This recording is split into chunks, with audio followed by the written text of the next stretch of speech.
ایک غلام صحابی جس کا مالک اس پر سخت ظلم کیا کرتا تھا، لیکن اس سخت ظلم میں بھی وہ صحابی صرف ایک ہی بات کیا کرتے: احد، خدا ایک ہے۔ یہ ہم سب جانتے ہیں کہ حضرت بلال رضی اللہ تعالیٰ عنہ بچپن سے مکے کے ایک آدمی کے غلام تھے، لیکن ایسا ہمیشہ سے نہیں تھا۔ ایک زمانہ ایسا تھا کہ حضرت بلال رضی اللہ تعالیٰ عنہ کے خاندان کا افریقہ پر راج تھا۔ ان کے خاندان کی حکومت ایتھوپیا سے یمن تک پھیلی ہوئی تھی، اور ان کی والدہ اس ایمپائر کی ایک شہزادی تھے۔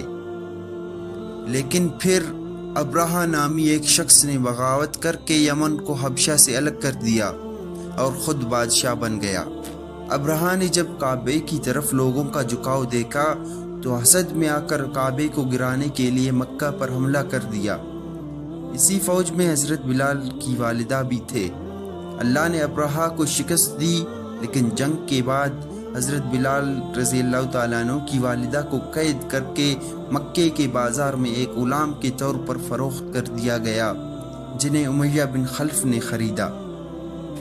اسی سال نبی کریم صلی اللہ علیہ وسلم کی ولادت ہوئی، اور 10 سال بعد حضرت بلال رضی اللہ تعالیٰ عنہ پیدا ہوئے۔ اس وقت کے قانون کے مطابق غلاموں کے بچے بھی غلام ہی رہتے تھے، اس لیے حضرت بلال کی پرورش ایک غلام کی طرح ہوئی، لیکن ان کی والدہ نے ان کی تربیت ایک شہزادے کی طرح کی۔ جب نبی کریم صلی اللہ علیہ وسلم پر پہلی وحی نازل ہوئی اور آپ صلی اللہ علیہ وسلم نے اسلام کی دعوت دی تو حضرت بلال رضی اللہ تعالیٰ عنہ کے دل میں اسلام کی محبت پیدا ہوئی۔ جب امیہ بن خلف کو پتہ چلا کہ اس کا بہترین غلام مسلمان ہو چکا ہے تو اس نے حضرت بلال رضی اللہ تعالیٰ عنہ پر قیامت ڈھانا شروع کی۔ شدید گرمی میں انہیں گرم ریت پر لٹا کر سینے پر بھاری پتھر رکھے گئے، لیکن وہ صرف ایک ہی لفظ دہراتے: احد، احد۔ آخر کار حضرت ابو بکر صدیق رضی اللہ تعالیٰ عنہ نے انہیں بھاری قیمت دے کر خرید کر آزاد کروا دیا۔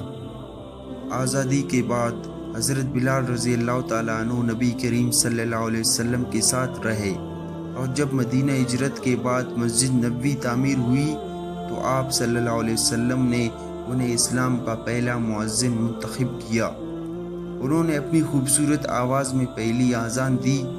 اس کے بعد انہوں نے بدر، احد اور دیگر تمام غزوات میں شرکت کی اور امیہ بن خلف کا انجام بھی دیکھا۔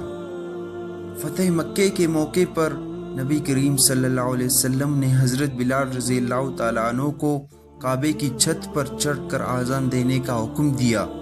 نبی کریم صلی اللہ علیہ وسلم کے وصال کے بعد حضرت بلال رضی اللہ تعالیٰ عنہ نے مدینہ چھوڑ دیا، کیونکہ انہیں ہر جگہ آپ صلی اللہ علیہ وسلم کی یاد آتی تھی۔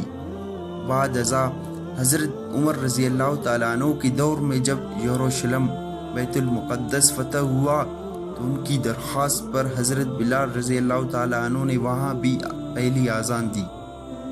بالآخر ایک خواب کے بعد وہ دوبارہ مدینہ آئے اور حسن و حسین رضی اللہ عنہما کی فرمائش پر آخری بار اذان دی۔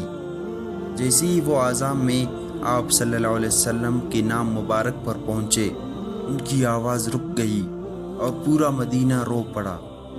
اس کے بعد وہ واپس شام چلے گئے جہاں ان کا انتقال ہوا، لیکن ان کا نام اور اسلام کے لیے ان کی قربانیاں آج بھی زندہ ہے۔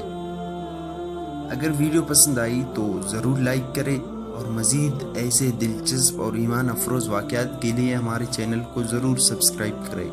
Thanks for watching.